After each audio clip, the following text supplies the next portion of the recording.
Now that you understand what quality measures are and how consumers can use them to inform decisions, it's important to also know how they're used in federal enforcement programs. This slide is from the American Hospital Association Trend Watch, and it shows that there are different purposes for different measures in federal programs. The first is quality measurement, simply for the purpose of quality measurement, to inform an individual institution of its own performance. The second is the use of quality measurement for improvement. This can be used in a federal program and tied to reimbursement to actually motivate people to change their behavior and improve their quality. The third use that we've already covered earlier in the lecture is in conditions of participation and part of the survey and certification process. All three of these purposes are valid, useful ways providers can use quality measurement to help them deliver care to patients. All of these efforts, as this graphic notes, are interconnected.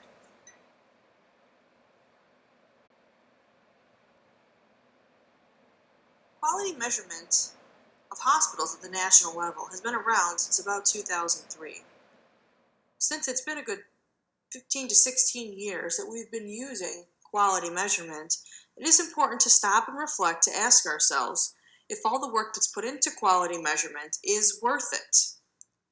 One of the things you may have noted from the AHA trend report is that across several different types of metric, performance has dramatically increased for the better across our healthcare system.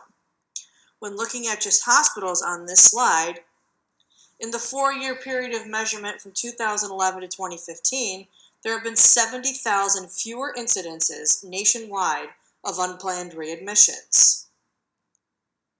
In an initiative to try to avoid the occurrence of early elective deliveries, there has been a 77% national decrease just by raising awareness and measuring a gap in care for early elective deliveries.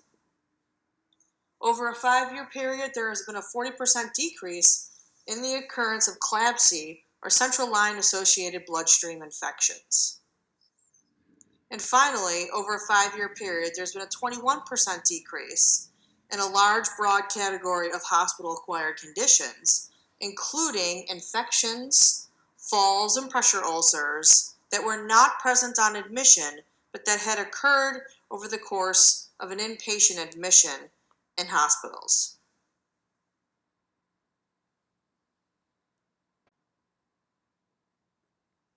It's important to understand that these measures of quality and patient safety are used in a wide variety of federal programs. The next 2 slides cover the federal programs that are only associated with the Medicare program. Imagine, from the perspective of an individual provider, that when they have these number of programs in Medicare, they may also have a similar number for Medicaid and across each and every single private insurer that they work with. It's a challenge for hospitals to be able to coordinate all of these different metrics across each and every different payer that they work with. The first program listed here is the Hospital Inpatient Quality Reporting Program, in which hospitals have to report quality measures to CMS or they will be subject to a payment reduction. The same program exists on the outpatient side for hospitals. The third program mentioned here is the Hospital Readmission Reduction Program, which was a program established by the Affordable Care Act that measures 30-day readmission rates for specific conditions, and it penalizes hospitals up to 3% of their annual payment if the observed to expected ratio for an individual hospital exceeds the rate from the year prior. Look at the total right-hand side, where the program in 2018 saved $2.5 billion to date in taxpayer money. This has been a significant program with a significant financial penalty associated with it, which is why we have seen such a dramatic increase in performance, specifically on readmissions.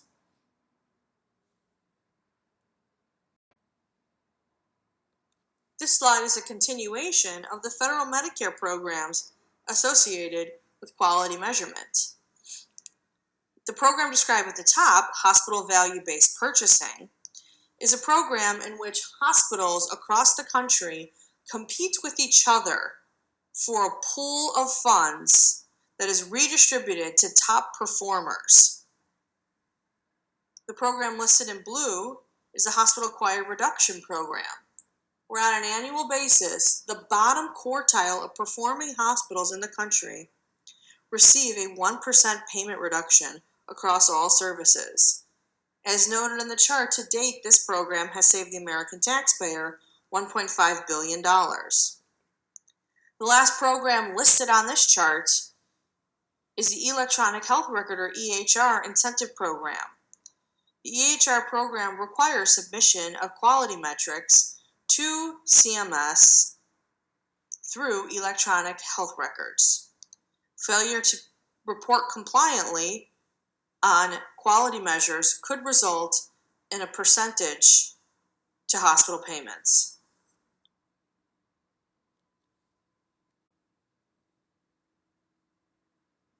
The AHA Quality Trend Watch also listed some unintended consequences of quality measurement programs. As with any federal policy program, there may always be some unintended consequences that lawmakers need to continue to monitor and, if necessary, revise through future laws over time. In this case, in a survey of hospitals who are reporting on unintended consequences, hospitals reported the biggest concern that they had with federal quality reporting programs is the increased focus on documentation to attain a higher score. In the vernacular, this concept is typically referred to as teaching to the test. Once you begin to measure in a specific area, over time, you see performance in that area increase to the point where a measure may have been low performing in the past, and in the future, it may be topped out because there is a high focus and attention placed on it. When this happens over time with measures, policymakers need to make a decision to either retire a measure because it's no longer a gap in care and no longer needs to be measured, or they can begin to change benchmarks over time that make it increasingly more difficult for hospitals to achieve high levels of performance because benchmarks are continually increasing. Take some time to go into D2L and think about these unintended consequences and any additional unintended consequences you may have identified as a result of mandating quality reporting in national programs.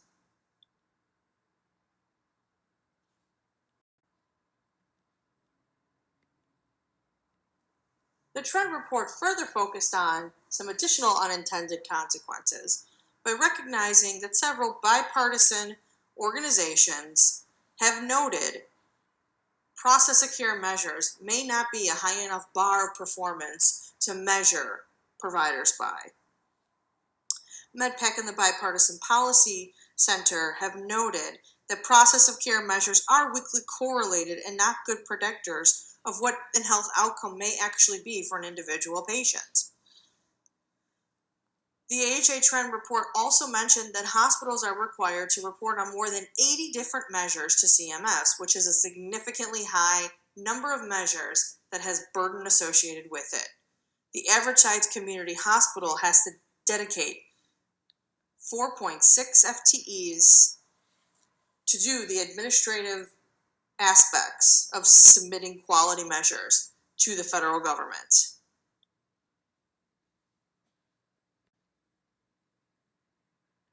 The final article I included for today's lecture was a peer-reviewed journal article that examined the correlation between better performance on readmission measures and an increase in hospital observation stays.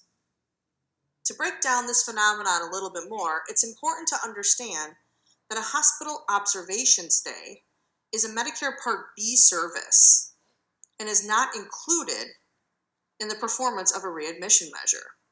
The readmission measures look at Part A, or hospital inpatient services, as a readmission. So hospitals may have been incentivized to increase Part B services and observation in order to avoid having poor performance on the Part A or inpatient hospital admission perspective. So if you can imagine, if a patient was treated in the hospital and they were discharged, they showed back up at the hospital very near the end of the readmission period. Let's say, for example, they came to the hospital on day 29. Instead of directly admitting the patient to the hospital as an inpatient, the hospital could be incentivized to keep the patient in observation on day 30 and into day 31, and on day 31, admit the patient to the hospital because that date exceeded the 30-day readmission threshold that hospitals were held to for performance.